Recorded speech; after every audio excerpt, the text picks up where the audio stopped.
Bonjour, moi c'est Kabibi Show de la conteuse africaine francophone. Je partage des histoires de vie réelles et vécues sur ma chaîne YouTube. Si c'est la première fois que tu tombes par hasard sur une de mes vidéos, n'hésite pas à rejoindre la team Kabibi Show en t'abonnant et surtout en cliquant sur la cloche de notification pour être au courant des vidéos que je partage.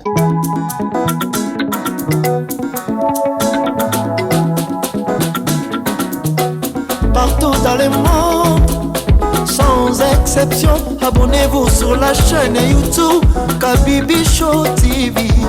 L'information en temps réel, temps réel. Bonjour et bienvenue sur ma chaîne YouTube Kabibi Show TV. Yes, en chaleur, je suis heureuse de vous retrouver tous nombreux, connectés, branchés, actifs, présents sur ma chaîne. Merci à vous tous qui n'avez pas hésité à nous rejoindre en vous abonnant et surtout en cliquant sur la cloche de notification pour être au courant des vidéos quand je suis en direct.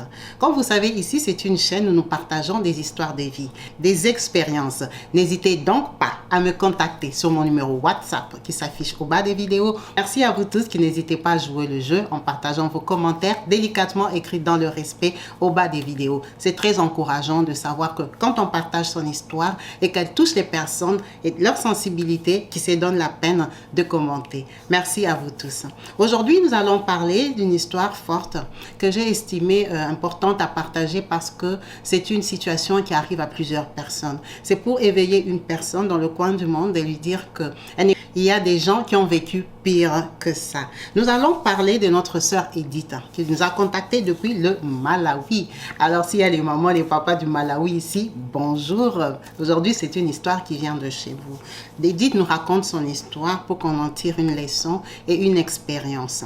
Elle nous dit ceci. Edith vient d'une grande famille où ils étaient au nombre de 7. Leur maman, elle a eu 5 garçons. Elle a eu 2 filles à la fin pour clôturer.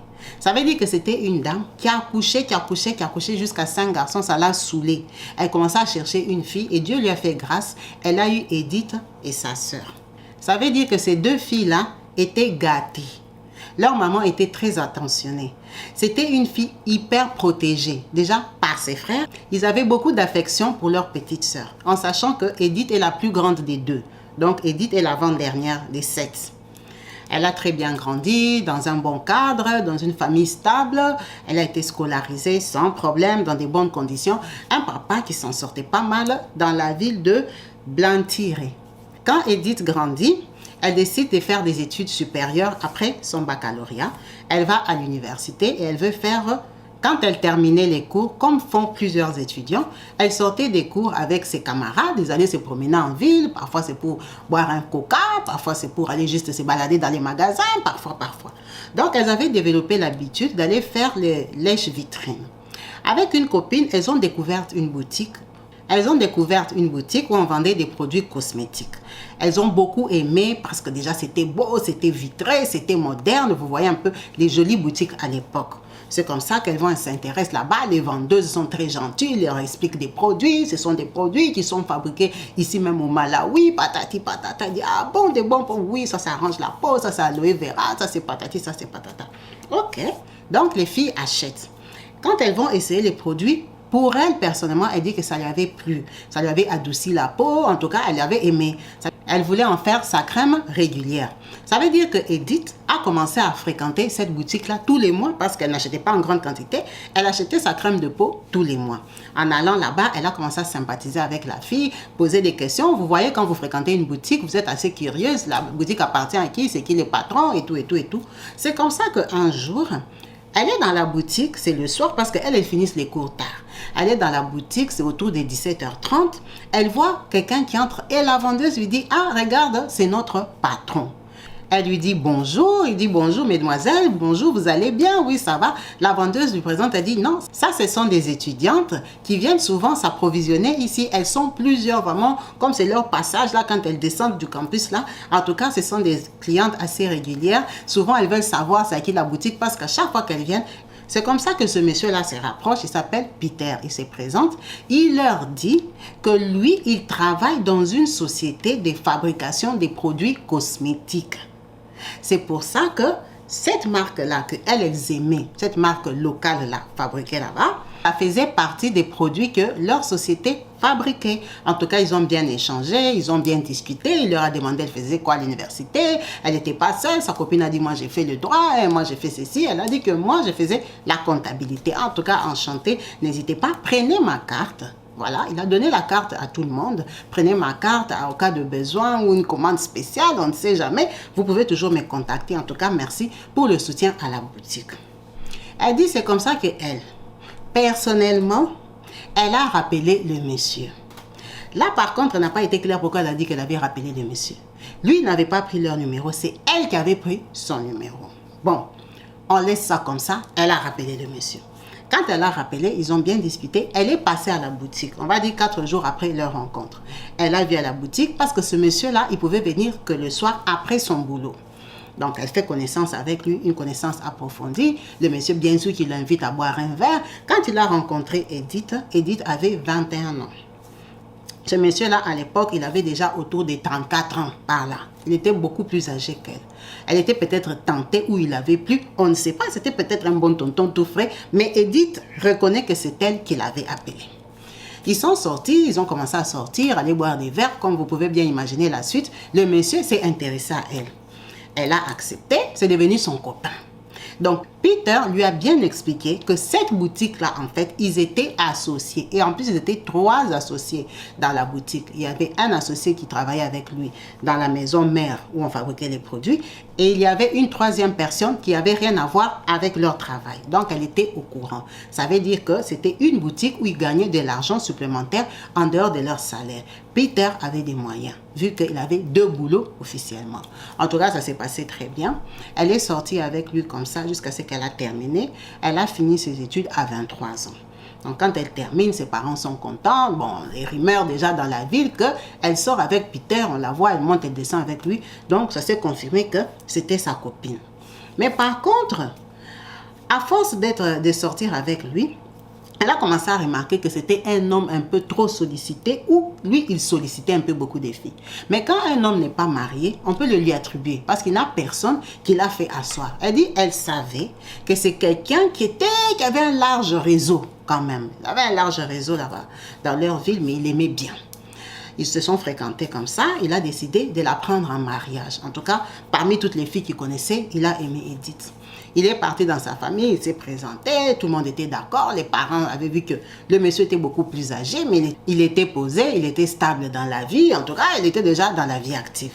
Ça s'est très bien passé. Ils se sont mariés. Ils ont fait les 3 mariages. Donc, le mariage traditionnel, le mariage civil et le mariage religieux. Sans problème. Elle est partie dans son mariage. Quand elle arrive là-bas, elle commence à travailler. C'est une fille qui a fait des études et lui, il l'encourage parce qu'il ne veut pas une femme au foyer. Elle commence à travailler, elle s'épanouit dans son domaine, elle a trouvé du boulot facilement, elle accouche sa première fille, ça se passe très bien, c'est la fête, les familles sont contentes, tout le monde la félicite, le mari la remercie. Elle accouche la 2e fille, le mari est content. Mais par contre, à ce moment-là, ils ont encore eu beaucoup plus d'argent.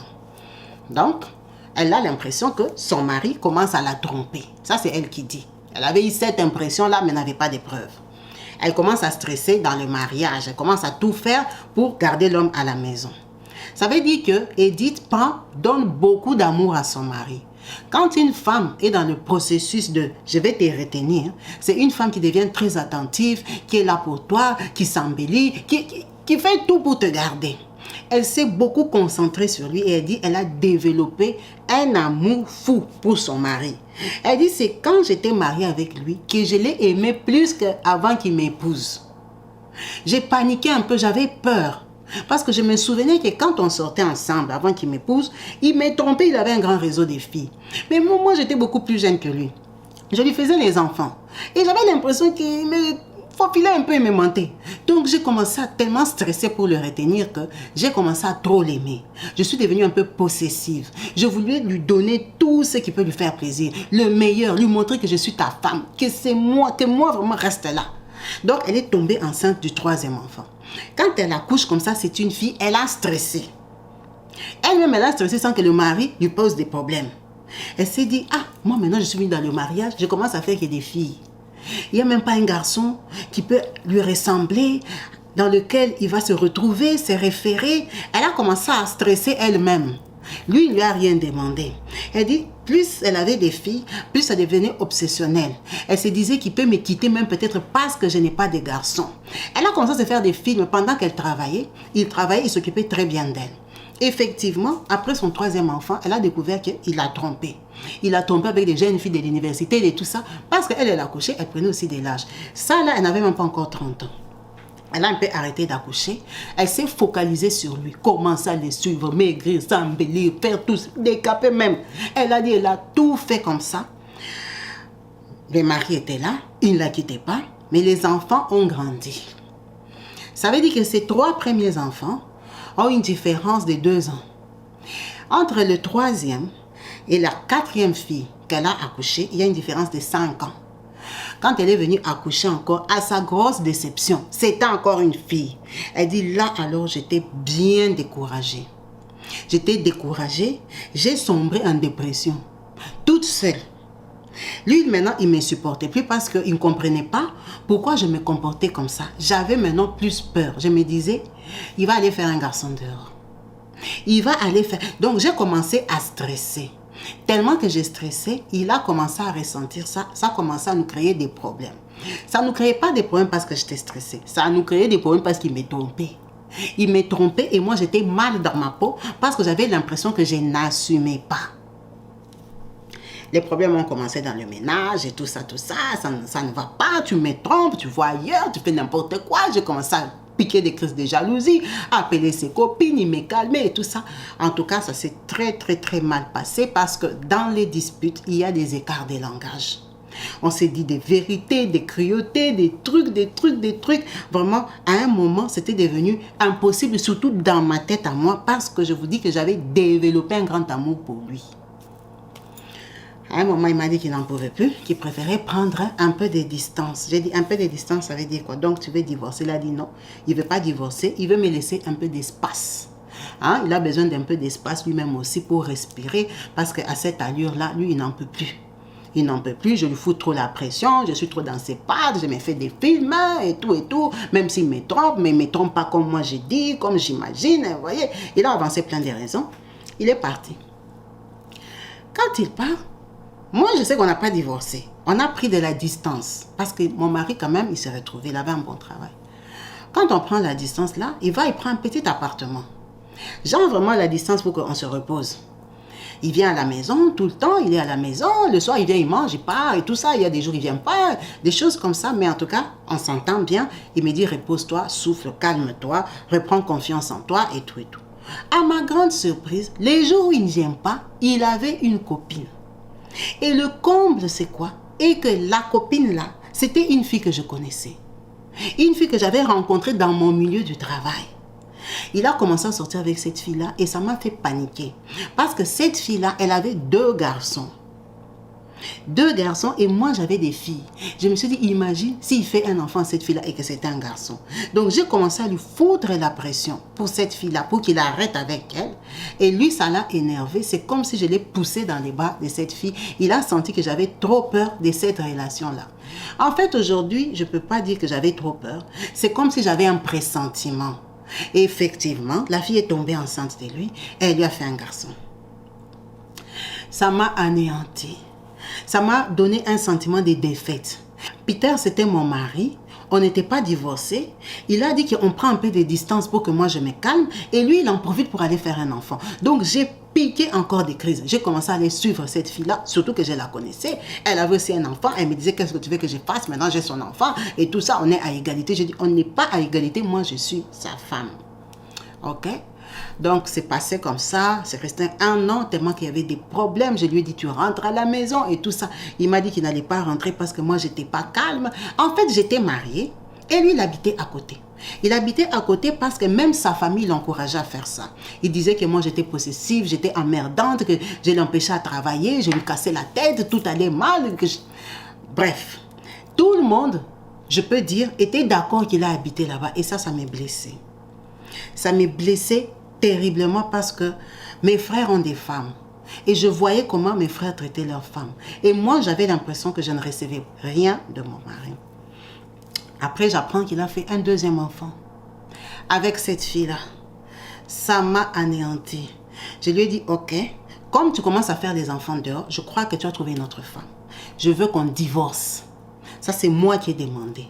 Il m'a dit non, lui, il ne veut pas divorcer. J'ai dit non, là, ça va faire 3 ans que tu habites tout seul. Donc, moi, je ne sais pas, on est mariés par rapport à quoi.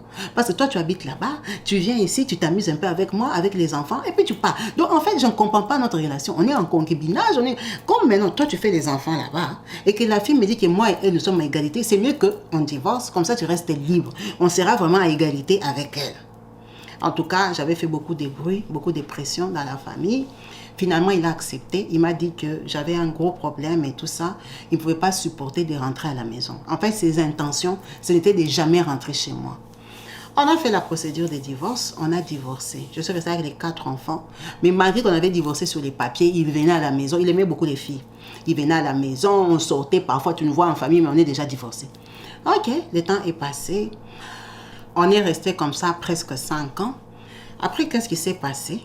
La fille avec qui il sortait, avec qui il avait fait 2 enfants, a volé l'argent dans son travail, où elle bossait là. Elle avait un bon poste. Je vous ai dit que c'était une fille que j'avais rencontrée dans mon domaine du travail.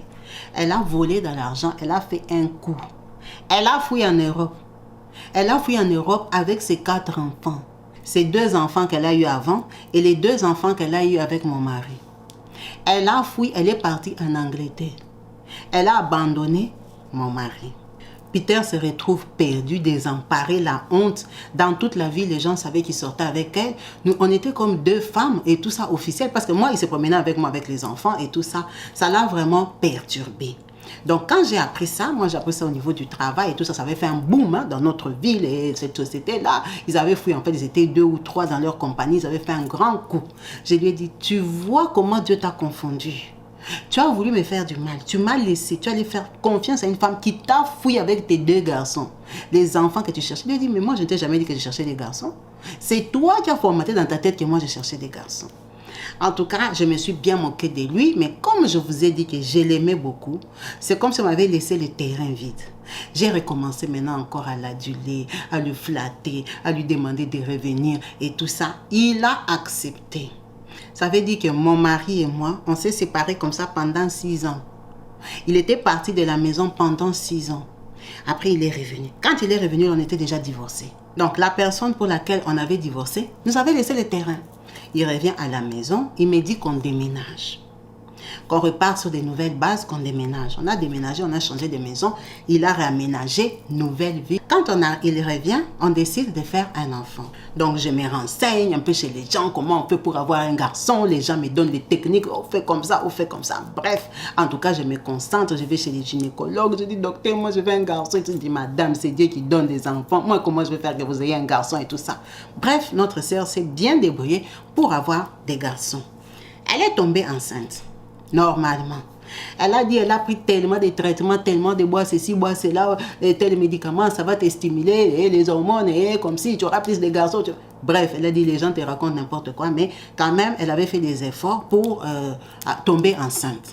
Effectivement, le gynécologue lui dit qu'elle est enceinte et tout. Elle est très contente, elle annonce la nouvelle à son mari, tout se passe bien, elle attend son bébé. À 3 mois, elle part au contrôle, le médecin lui dit que c'est des triplés. Des triplés, docteur, c'est des filles ou c'est des garçons? Parce que là, c'est carrément 3. Le docteur regarde et dit, c'est 3 garçons. Oh là là. Elle a dit, vraiment, Dieu s'est récompensé. Elle était tellement contente. Elle avait la joie, l'apaisement. Elle est rentrée dire à son mari, j'attends des triplés. 3 garçons. Tu as dit qu'il fallait que la fille là sorte de ce pays pour que Dieu me donne mes enfants.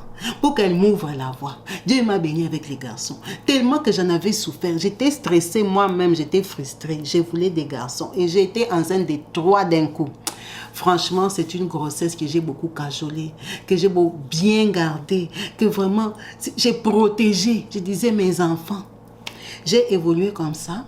Pour elle, c'était comme si le ciel l'avait récompensée. Elle était très contente. Elle est venue annoncer la nouvelle à son mari. C'était une soirée superbe. Parce qu'elle était relaxée, apaisée, satisfaite. Elle dit, il n'y a pas une grossesse qu'elle a protégée comme ça. Elle aimait son ventre. Elle tenait son ventre comme ça, elle gardait son ventre. Elle disait 3 d'un coup. Il fallait que la sorcière ici fouille, parte à Londres pour me laisser la place. Dieu m'a récompensé. Elle priait pour sa grossesse. Oh vraiment, merci Seigneur, tu m'as donné 3 d'un coup. Oh là là là là. Elle était vraiment joyeuse. Malheureusement pour elle, peut-être parce que c'était 3, ça commençait à compliquer. Elle a commencé à faire des tensions. Elle a commencé à avoir de l'hypertension. Elle a arrêté de travailler. Elle a commencé à rester à la maison. Elle devait beaucoup se reposer. Malheureusement, à 28 semaines, c'était juste plus possible de la garder à la maison. Le médecin lui a dit, on doit te faire accoucher. C'est obligé, soit on va te perdre ou on va perdre les enfants. On préfère tenter parce qu'à 28 semaines, les enfants sont déjà formés, on peut les récupérer. Sa tension ne donnait pas, c'était la première fois. Mais c'était aussi la première fois qu'elle allait accoucher des triplés. Donc, ils ont accepté, même lui aussi il a accepté. Il n'y avait pas le choix de toute façon, le médecin dit il fallait qu'elle accouche. Elle va accoucher.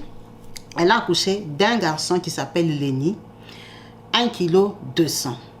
Le deuxième, Eric, 1,250 kg. Le troisième, Patrick, 1 kg. Elle a eu ces 3 garçons qu'on a tous récupérés, qu'on a mis dans des couveuses. Ils avaient des problèmes de respiration et tout ça. Ils étaient tellement petits. Elle-même, elle dit, son fils Patrick, elle les tenait comme ça dans sa main. C'était comme un petit morceau de viande. 1 kg. Mais c'était une personne, un être humain. Ça l'a beaucoup choqué. Tous les enfants étaient branchés. Tous les enfants étaient branchés. Imagine, tu viens d'accoucher comme ça.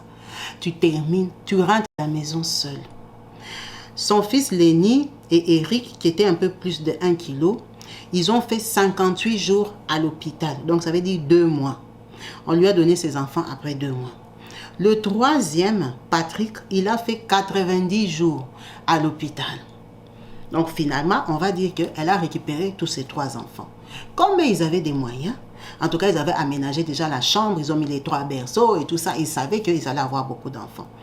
Et comme ça, lui, son mari, avait décidé de mettre les grands, les enfants qu'elle avait accouchés là, les plus grands, à l'internat. Il a mis les enfants à l'internat. La maison était plus grande pour les restes qui étaient là.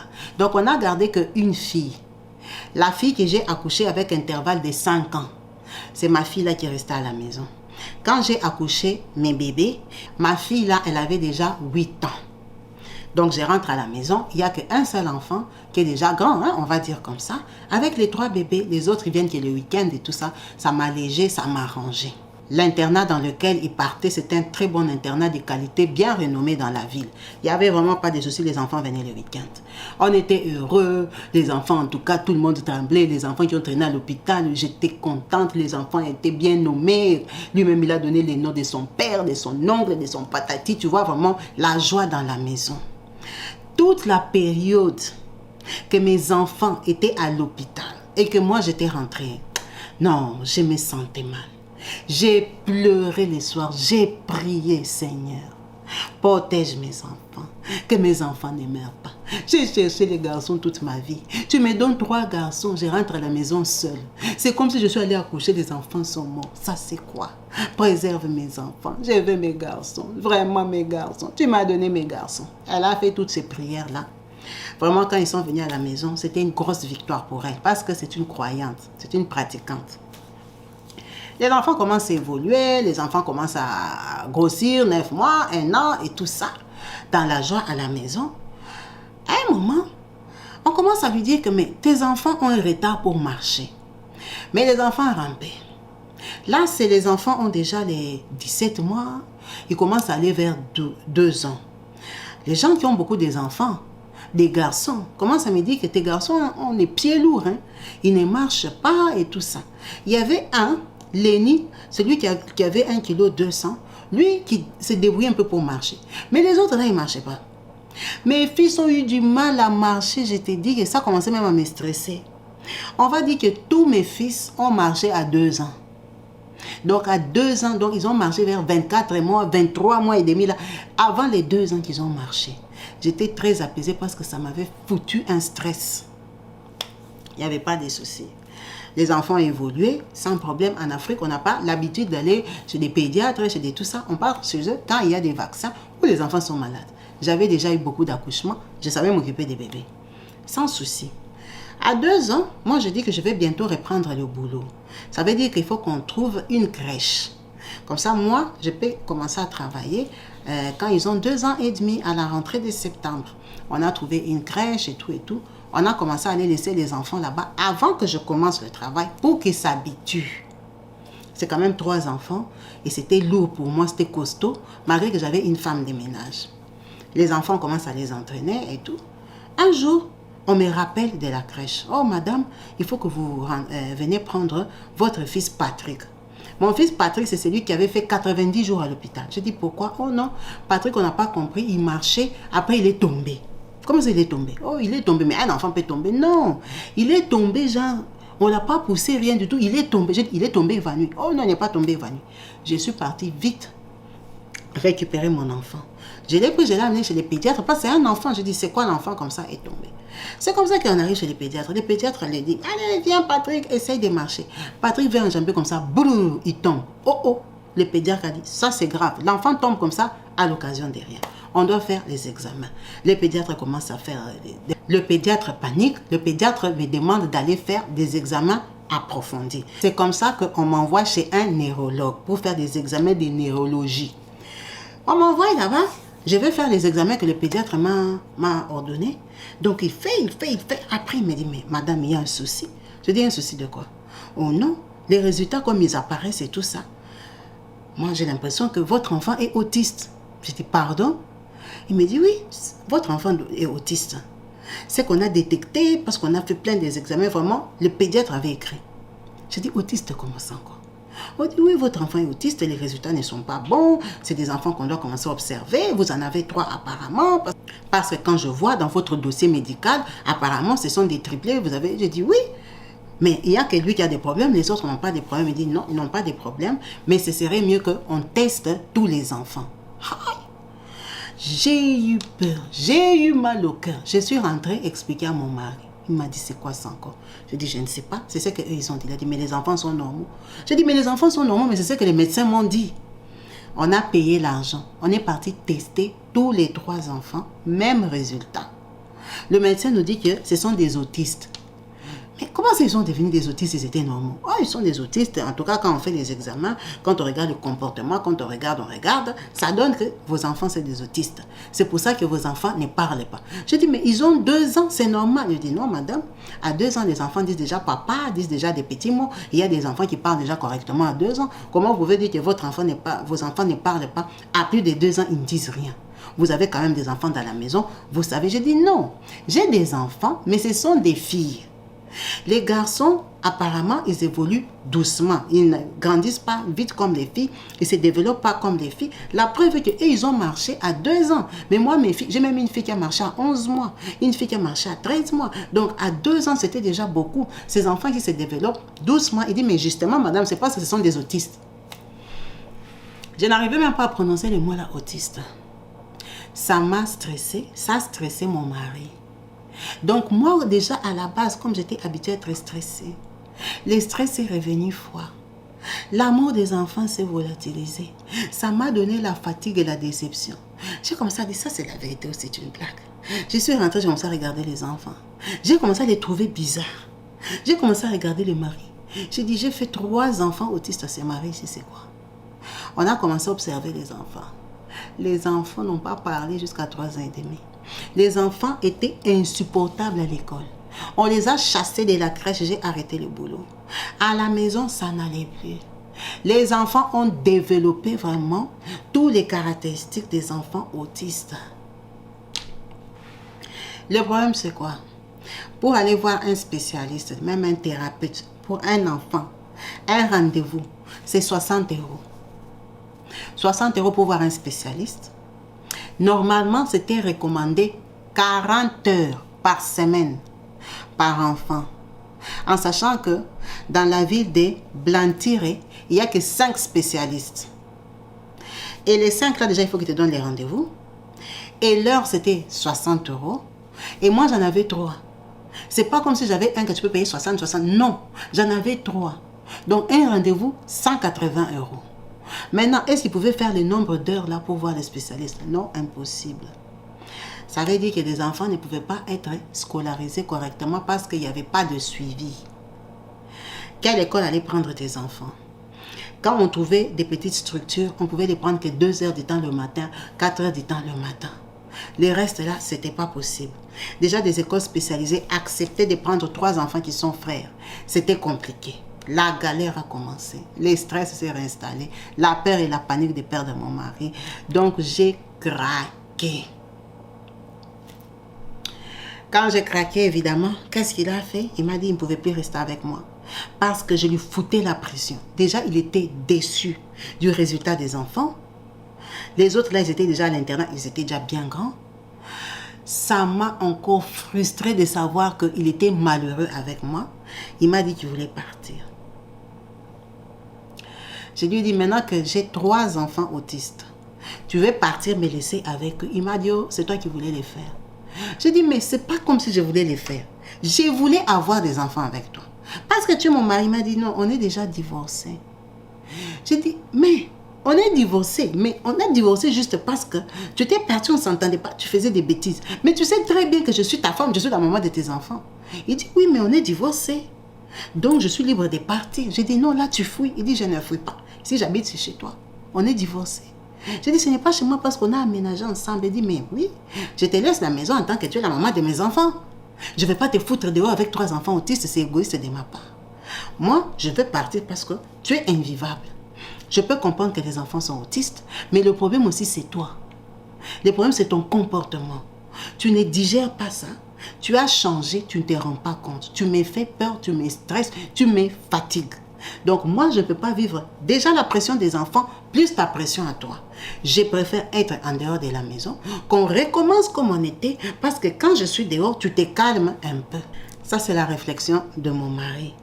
Ça m'a tellement dépassé parce que la vérité est que je ne pouvais pas le retenir, on était divorcés. À ma grande surprise, quand on se sépare, il part habiter chez une fille du quartier où on habitait tous ces temps-là, le quartier où on était avant de déménager. C'était juste un quartier voisin, on n'était pas parti loin, parce que ma fille, la grande sœur des triplés, allait dans la même école. C'est comme si on avait changé de maison, mais dans le même quartier. Quartier voisin, vous voyez, c'est le goudron, le grand boulevard qui nous séparait. C'était juste le boulevard qui nous séparait. Donc quand tu es là, chez moi, de l'autre côté, c'est l'ancien quartier où on habitait. Je connaissais les gens, il fallait juste traverser la grande rue. C'était pas loin parce que ma fille allait toujours dans la même école. Le monsieur a déménagé. Il a quitté chez moi. Il est allé habiter chez une voisine de l'ancien quartier. Je lui ai demandé, comment ça se fait que tu vas chez la voisine? Avec la voisine, vous avez commencé quand? Donc tu sortais avec la voisine? Ça avait commencé à quelle occasion? Tu viens de la rencontrer maintenant qu'on a déjà déménagé. Je n'ai pas compris sa situation. Ça m'a stressée, ça m'a frustrée. Ça m'a donné l'impression que j'étais perdante. Que j'étais en fait une femme qu'on a toujours tournée. Et la personne qui me faisait ça était beaucoup plus âgée que moi. C'est pas comme si mon mari était jeune. Je n'en revenais pas. Je lui ai dit que là où tu habites, mes enfants ne peuvent pas venir là-bas. Il a dit, mais bien sûr qu'ils ne peuvent pas venir là-bas. Moi, je ne t'ai pas demandé les enfants. Je lui ai dit, oui, tu ne m'as pas demandé les enfants, mais les grands. Il a dit, mais les grands, pourquoi ils viendront là-bas? Tu sais très bien que c'est chez la voisine. Moi, je suis le papa des enfants. Je viendrai, je lui ai dit, mais ne viens pas. Parce que là, ça veut dire que tu joues avec moi. Tu habites chez une voisine que j'ai connue, donc tu dors là-bas. La journée, tu viens te promener ici. Donc, j'ai piqué une crise de jalousie. Je lui ai dit, ne viens pas. Et quand je lui ai dit, ne viens pas, il en a profité pour ne plus venir. Il m'a laissé avec les enfants. Dès qu'il part, par malchance, peut-être 8 mois après, le temps que je digère tout ça, qu'il habite chez une voisine, mon fils Patrick, qui avait eu les problèmes des pieds en premier, est tombé malade. Il a fait une très forte fièvre. Ça m'a stressée parce que cette fièvre-là, ça nous a ramenés à l'hôpital. On nous a hospitalisés comme ça, peut-être pendant 4 jours. Et pendant 4 jours, les 2 là sont restés à la maison. J'étais obligée de faire venir une cousine qui, quand même, arrivait à les maîtriser pour rester avec les enfants parce que le papa, on ne se fréquentait plus. Et les autres, ils étaient à l'internat, ils avaient grandi. Vous comprenez bien que la maison n'avait plus la même ambiance. Donc la cousine, quand elle reste, je ne sais pas ce qui s'est passé à la maison. Un jour, on m'appelle, pendant mon séjour à l'hôpital, on m'appelle que non, les enfants sont en train de tousser et tout et tout. Ça, c'est la cousine qui me dit. J'ai dit, ils sont en train de tousser comment? Ils ont la grippe. Elle dit, non, j'ai remarqué seulement qu'ils toussent un peu bizarrement. J'ai dit ça au médecin que mes 2 autres enfants qui sont à la maison sont malades. Peut-être qu'ils ont aussi la malaria comme celui-ci. Il dit, amène-le. Je demande à ce qu'on amène les enfants à l'hôpital. Quand on les amène, je dois sortir de l'hôpital le lendemain, hein, comme on m'avait prescrit. Ils viennent quand même à l'hôpital, on va leur faire les examens et tout et tout. Le médecin dit que les 2 enfants là, donc Lénie et Eric, qui sont nés à plus d'1 kilo 200, les 2 sont asthmatiques. On les déclare asthmatiques. Moi, je dois sortir de l'hôpital le lendemain avec leur frère qui avait la malaria. Ça m'a brisé, ça m'a anéanti, ça m'a dégoûté, ça m'a donné les frissons. Ça m'a fait regretter. Je suis rentrée chez moi. J'ai pris les 3 enfants, là, je les ai mis dans les lits. Je me suis agenouillée. J'ai levé les mains vers le ciel. J'ai commencé à prier. Seigneur, prends le souffle de tous ces enfants-là. Prends-les, je n'en veux pas. Prends leur souffle. Qu'est-ce que je veux faire des enfants comme ça? 3 autistes. Un qui a des problèmes des pieds, il tombe tout le temps. On n'arrive même pas encore à comprendre c'est quoi. Je ne sais pas s'il va être handicapé. C'est lui qui me tape des malariés, qui va me faire hospitaliser. Déjà, je n'ai pas l'argent. Les 2 autres ici, ils vont me tomber malade jusqu'à devenir asthmatique. Pour que je fasse quoi? Pour que je fasse quoi? Que mon argent termine dans quoi? Dans le traitement de l'asthme. Des 2 enfants, ce n'est pas un. 2 enfants autistes que je n'arrive même pas à maîtriser. J'ai dit, Seigneur, pardon. Prends le souffle de tes enfants avant que moi-même je leur ôte ça. J'ai pleuré, j'ai prié, j'ai maigri. Je voulais qu'ils meurent. Quand je les regardais, je me suis dit, pourquoi ils ne peuvent pas mourir? Pourquoi moi? Pourquoi j'ai 3 enfants comme ça? C'est quelle histoire ça? Les gens ont 1, moi j'en ai 3. Un même c'est difficile à supporter et maintenant 3. Imagine ma vie. Les gens se moquaient de moi que j'avais 3 enfants autistes. Le mari est parti avec une voisine dans le quartier où on avait aménagé. Les gens ne voulaient pas que mes enfants jouent avec leurs enfants. Ils disaient que mes enfants n'étaient pas normaux. On les chassait à l'école. Ils étaient incontenables. Mes enfants allaient sur 5 ans quand je te raconte tout ça là. Les enfants commençaient à être agités. Déjà, ils sont grands de taille comme leur papa. Quand tu les vois, tu peux croire qu'ils ont 6 ans pendant qu'ils ont 5 ans. Maintenant, imagine, ils étaient 3. J'ai déprimé. J'ai commencé à penser à me suicider. J'en avais plus que là. Je ne ressemble plus à rien du tout. La dépression. C'est comme ça qu'après tous les examens qu'on leur a fait, le médecin vient me dire que mon fils Patrick, si tout le temps il a des problèmes des pieds, c'est à cause des névralgies, il ne supporte pas le sol, il ne supporte pas les carreaux. Donc il faut qu'on mette le tapis plein. C'est pour ça que notre maman a mis le tapis plein dans sa maison. Vous voyez le tapis rouge là, il est partout dans la maison sauf dans la douche et les toilettes. Il est partout parce que les enfants ne peuvent pas se promener pieds nus. Soit disant, ça dérange les nerfs des pieds ou quoi que ce soit. On lui a sorti ça par les médecins. Elle ne peut rien avoir de valeur dans la maison. C'est cassé. Les enfants sont agités. Par moment, ils sont calmes. Par moment, ils sont agités. Déjà, ils sont triplés. C'est comme s'ils communiquent entre eux inconsciemment. J'ai tout vendu. Tout vendu parce que ça ne servait à rien. Avant, j'avais des fauteuils en cuir. Je les ai vendus avant qu'ils s'abîment. J'ai acheté les fauteuils moins chers. Je les ai même couverts parce que tellement qu'on les abîme. Ma vie était juste invivable. Je n'avais plus de mari et un mari qui avait profité derrière mes paroles pour m'abandonner. Mes enfants ont grandi, les aînés. La petite là avec qui j'étais restée devenue adolescente. Elle m'a vu me détériorer comme ça. Un jour, j'ai voulu me suicider. J'ai voulu me suicider et comme Dieu sait faire les choses, si on va appeler ça comme ça, j'y pensais tellement. J'avais tout donné pour mon mari. Je lui avais témoigné tellement d'amour et que finalement je l'avais perdu pour lui avoir fait des enfants qui n'avaient pas de sens. J'avais mal au cœur. Parce que quand tu te bats pour récupérer l'amour et que tu donnes toute ton énergie, ton temps, ton corps, ton cœur, ton amour, que tu donnes toute ton énergie c'est pour avoir un résultat positif. Ce n'est pas pour être perdante à la fin. C'est pour être apaisée par l'amour que tu as récupéré. J'étais très épanouie quand il était venu. J'ai encore ressouffert. Et maintenant, le problème était que j'ai souffert seule, sans lui, officiellement divorcé. Et il vivait avec une voisine. Ça me faisait très mal de savoir ça. Ma vie n'avait plus de sens. Pourquoi vivre? Je faisais mon plan. Je réfléchissais à comment faire. Ma fille m'a écrit une lettre. Dans sa lettre, elle me dit, elle se sent seule. Sa vie n'a plus de sens. Elle est perdue parmi nous. Je ne la vois pas. Je ne la calcule pas. Je ne la considère pas. Je ne lui parle avec aucune attention. Toute ma vie, c'est mes fils. C'est comme si elle ne servait à rien.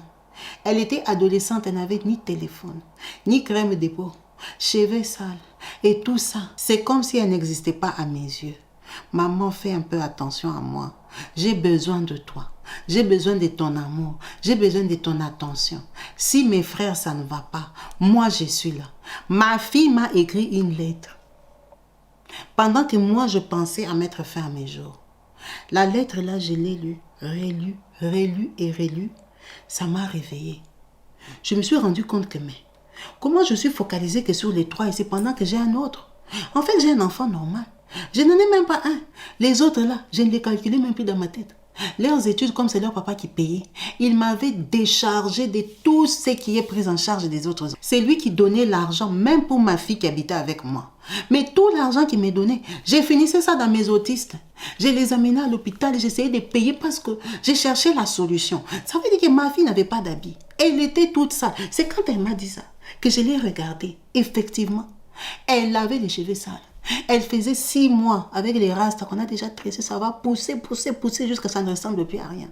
Elle n'avait pas de chaussures, elle n'avait pas d'habits. Donc, je ne prenais plus soin d'elle. Je ne la voyais. En fait, pour moi, elle était comme un outil. De peut-être quand je vais faire une course rapide, qu'elle est revenue de l'école, elle doit les attraper pour moi, comme ça j'arrive. Je n'avais plus de vie. Je suis même allée me mirer moi-même. J'ai ressemblé à une folle. Même mon mari ne pouvait pas revenir. J'ai appelé ma fille. Je lui ai dit, dis-moi, comment tu te sens? Elle m'a dit, je me sens très mal. Je sens que je n'ai plus de parents. Je n'ai même pas de mère. Ma mère, elle aime que mes frères. J'ai dit, quel frère? Quel frère? Elle m'a dit, tu passes tout ton temps avec eux. Tout ton temps, toute ton attention, c'est avec eux. Moi, c'est comme si je n'existais plus. J'ai dit, excuse-moi. À partir d'aujourd'hui, tu vas recommencer à exister dans mes pensées. Ça m'avait fait tellement mal que je suis allée voir des psychologues. Je suis allée leur raconter tout ce que je raconte aujourd'hui sur YouTube. Je suis allée leur raconter. Ils m'ont prescrit des séances pour me reconstruire, pour me donner la force. Ils ont commencé à me donner plein d'exemples et tout ça. Ils m'ont demandé si je n'appartenais pas à une communauté religieuse. J'ai dit ça, c'était avant. Ça, c'était avant d'avoir un problème comme ça. Tu vas aller à l'église comment? Quand tu vas là-bas, tu vas passer ton temps à attraper tes enfants. Tes enfants, les autres enfants ne veulent pas jouer avec eux. À l'église, on te critique. Dans les quartiers, on te critique. Quelle communauté religieuse je vais avoir? Ils m'ont dit non, nous en tant qu'Africains, c'est très bien, c'est une bonne thérapie. Essaye de parler à un pasteur. Essaye d'avoir un suivi spirituel. Ça va t'apaiser, tout ça. Ça, on me dit chez les psychologues. Bon, les psychologues d'Afrique ne sont pas comme les psychologues d'Europe. C'est le psychologue qui l'encourage comme ça. C'est comme ça qu'elle décide de se relancer, de recommencer à connecter. Et effectivement, elle se rend compte qu'on était déjà en 2022, qu'il y avait des pasteurs sur Internet, des prédications sur Internet. C'est quand elle s'est réveillée. Cette maman s'est réveillée qu'il y a 1 an, qu'elle a compris qu'elle était en train de sombrer. Donc, il y a 2 ans, elle voulait se suicider. Elle voulait tout abandonner. Ses enfants avaient 6 ans. Elle dit, imaginez, j'ai passé toute la période Covid enfermée avec eux. Par moments, quand je les regardais, je disais vraiment, Covid ici ne peut pas attraper ses enfants ici. Déjà, l'autre là même, il est asthmatique. S'ils attrapent le Covid, ils vont même mourir. Elle dit, ça m'est arrivé plusieurs fois de leur souhaiter la mort. Mais quand je leur souhaitais la mort, je me rendais compte que ce sont des enfants pour lesquels j'ai prié que c'était dans mon ventre. Et quand ils étaient à l'hôpital dans la couveuse là, j'ai prié pour qu'ils ne meurent pas. Et tout ça, ça m'a embrouillé. Je me disais comment je peux demander au même Dieu la vie à mes enfants et au même Dieu la mort. Et tout ça, ça m'a donné la confusion dans la tête. Ma vie était juste un calvaire. Elle a commencé à suivre les prédications sur Internet. Elle dit effectivement, vous ne pouvez pas savoir la force que ça a. L'espérance est un grand remède. L'espérance est un médicament qu'on ne vend nulle part ailleurs que quand on a la foi. J'ai commencé à développer une foi, une espérance pour mes enfants. J'ai commencé à faire l'effort de les apprécier comme ils étaient. Parce que moi, j'ai passé mon temps à les maudire. J'ai passé mon temps à les haïr. J'ai passé mon temps à me plaindre, à regretter, à dire que pourquoi ils sont venus détruire ma relation avec leur papa. Ils sont venus me rendre une femme de ces gens, une femme qui se promène avec 3 fous, une femme qui est cataloguée, une femme qui est moquée. Tout le monde ne veut pas être avec moi. J'ai commencé, en fait, j'ai développé tellement de choses dans ma tête que par moments je me demande aujourd'hui, est-ce que ce à quoi j'ai pensé c'était réel ou pas? Est-ce que les gens pensaient vraiment ça de moi ou c'est moi qui leur attribuais ces pensées-là? J'étais très susceptible, très énervée, sur mes nerfs. J'étais agressif. Dès que tu regardais trop mon enfant, j'étais agressée.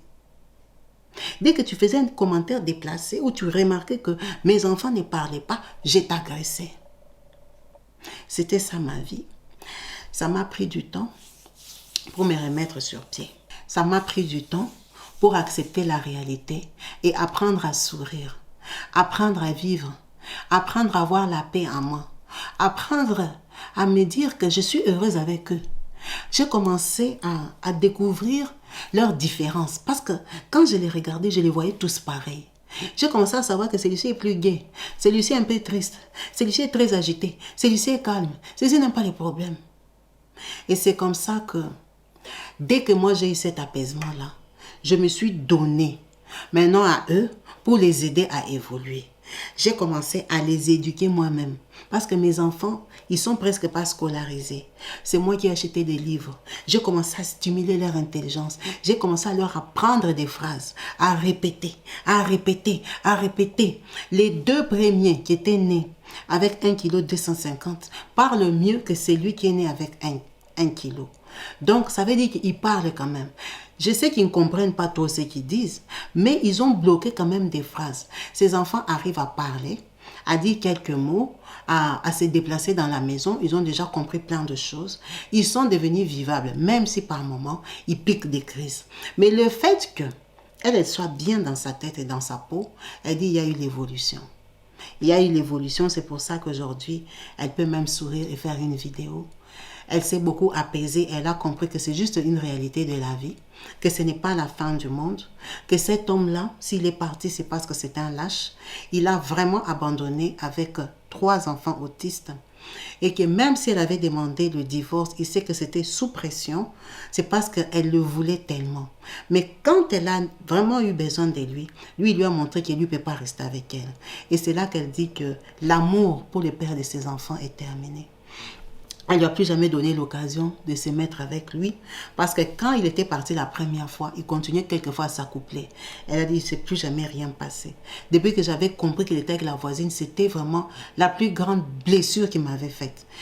Il sortait avec les filles, mais la voisine là, j'ai jamais été blessée comme ça. Ça m'avait vraiment blessée. Donc je l'ai laissé à la voisine. Il parle avec ses enfants, avec les aînés, avec ma fille qui a grandi. Ma fille, elle a 15 ans aujourd'hui. Donc, ça se passe bien pour elle. Elle voit son papa. On est des voisins, on est dans les quartiers voisins. Il n'y a pas de problème avec ça.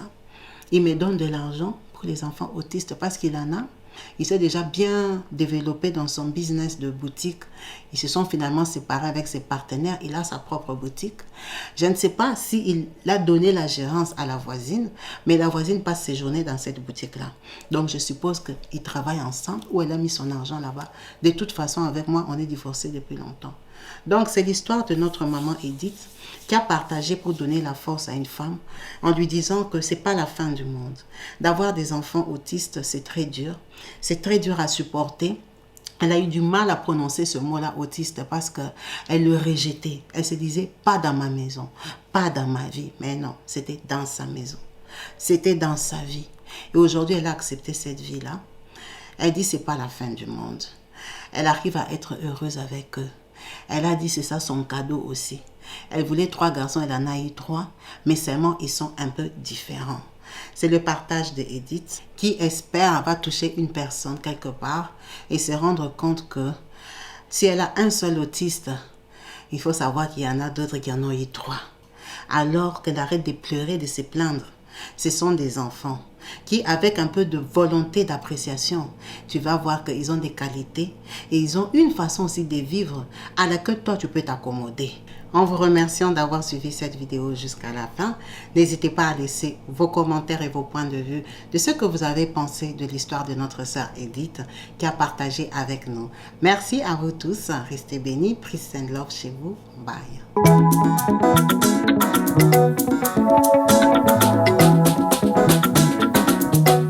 Partout dans le monde, sans exception, abonnez-vous sur la chaîne YouTube Kabibi Show TV. L'information en temps réel, temps réel. Allez. Oh, partout dans le monde, Bibalete, Kakamoko, c'est Kabibi Show TV. Allez, s'abonner, s'abonner, abonnez-vous massivement, s'abonner. S'abonner, abonnez-vous massivement. S'abonner, s'abonner, abonnez-vous. Oh Maman Kabibi, moi si ya mayele. Maman Kabibi, Maman Yama Solo. Maman Kabibi, la chaîne est actuelle. Maman Kabibi, information dans la source. Oh, en temps réel, on parle de la réalité, de nos vies et nos parcours que nous traversons. Chez Maman Kabibi, nous recevons des conseils, des avis, des qualités. Dans la team Kabibi Show, la team de qualité, c'est la team d'exception. Oh Maman Kabibi, Maman africaine, Maman Kabibi, Bendele ya mboka, chez Maman Kabibi, moi si kitoko. Maman Kabibi, la sagesse, la différence, elle nous parle des histoires réelles, l'histoire vécue, remplie des émotions, avec éloquence, classe, la maman de la francophonie. Maman Kabibi, Kabibi Show TV, Maman Kabibi, Maman ya bana, Maman Kabibi, Maman ya boboto, Maman Kabibi, Kabibi Show, Kabibi wetwe. La team Kabibi Show TV, Bendele ya mboka, topesi olongonya. Kabibi Show, s'abonnez, abonnez-vous massivement. S'abonnez, s'abonnez, abonnez-vous massivement. S'abonnez, s'abonnez, abonnez-vous massivement. Topanza sango ya Kabibi Show TV, toyoki na matoi tomoni na miso tondimi, tobeteli yo maboko. La team Kabibi Show, Kabibi Show, Kabibi Show. S'abonnez, s'abonnez, abonnez-vous massivement. S'abonnez, s'abonnez, abonnez-vous